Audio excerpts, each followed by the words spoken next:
Well, we're in the middle of the 2011 Women in Aviation Conference, the 22nd, I understand. Yes, it's hard to believe it's 22 years already.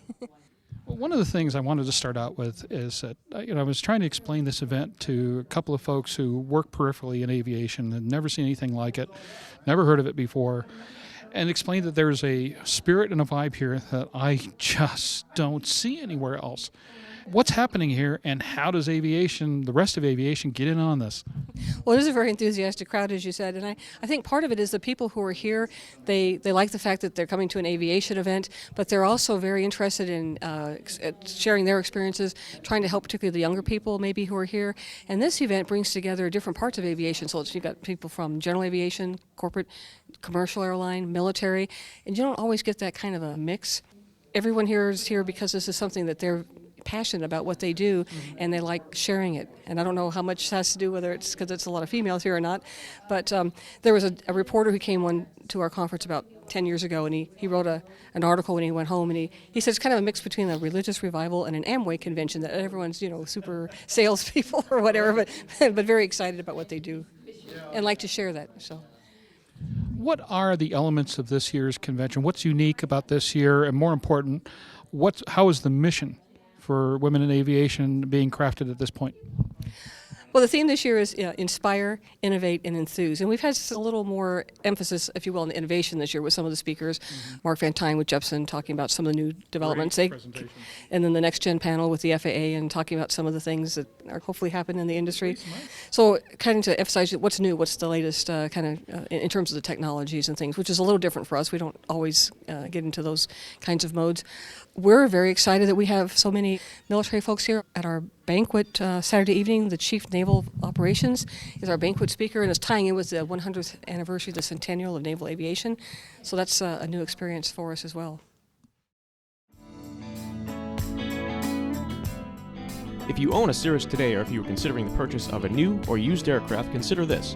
Aviation, in conjunction with the country's leading Cirrus sales and maintenance facilities, has launched the G3R9 program that combines the purchase of a late-model, low-time Cirrus aircraft and the addition of the Aviation Integra Release 9 avionics suite for much less than you may have thought, and certainly much less than purchasing a brand new aircraft. G3R9, combining the best airframe, best engine, and best avionics for the best value. One of the things that's been primarily valuable, as I see from this, has been the opportunities to network. There are people who are building careers on this floor.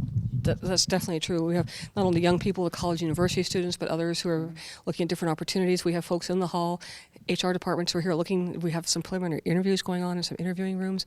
One of the great things that happens here, too, we have so many other associations or groups who hold their annual business meeting or hold an awards luncheon or an alumni event here with the Women in Aviation Conference, and we probably have over 20 of those going on this year, whether it's breakfast, a lunch, or a reception, or a meeting, and that's almost doubled in the last 3 or 4 years. Now, how's the organization doing overall? What's its state at this point? Organization is growing. We're in the midst of halfway through a membership campaign that'll be finished at Oshkosh this summer. Right now we've reached over 500 new members. We have almost 300 people recruited, these 500 new members, and our membership is near record high. We had a little dip right after 9/11 and with some of the things with the industry the last 2 years, but we're back growing again and doing well.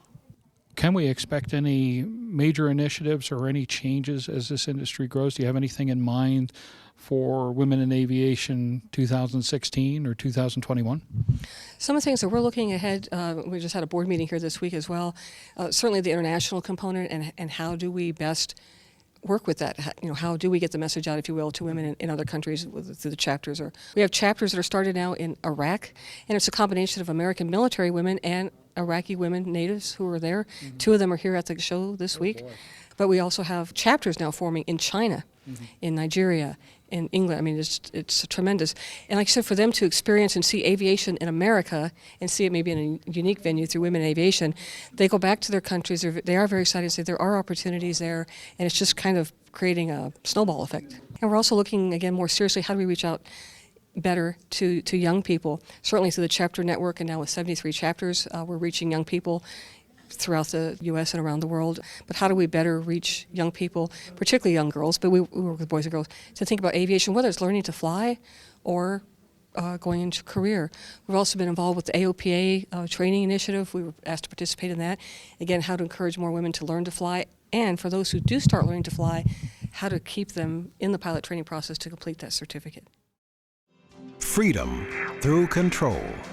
Cirrus has completely reinvented the personal aircraft and the entire experience of owning a personal aircraft.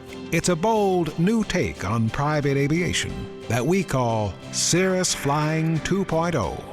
You set the schedule. You chart the course. You're in control.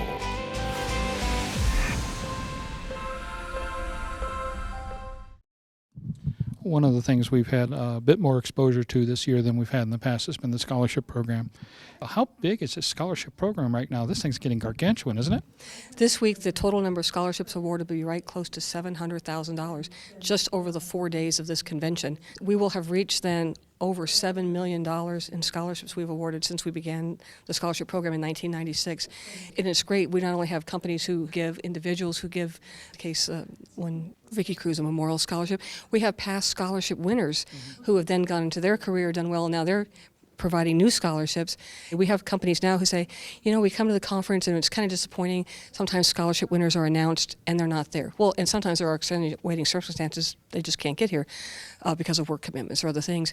But sometimes it's been financial. So we have companies now that provide us with $500 or $750, what we call travel scholarships, to ensure that the winner can get here, help with airfare or hotel rooms. And then we, of course, try to help too with conference registration fees to make sure that they're here and experience winning their scholarship in person. The scholarship program keeps growing in numerous ways. For example, when we started out, we had scholarships that were for pilot training, and those certainly continue. But it's everything from getting a sport pilot certificate or private pilot up through and including an Airbus A330 or Boeing 747 type rating.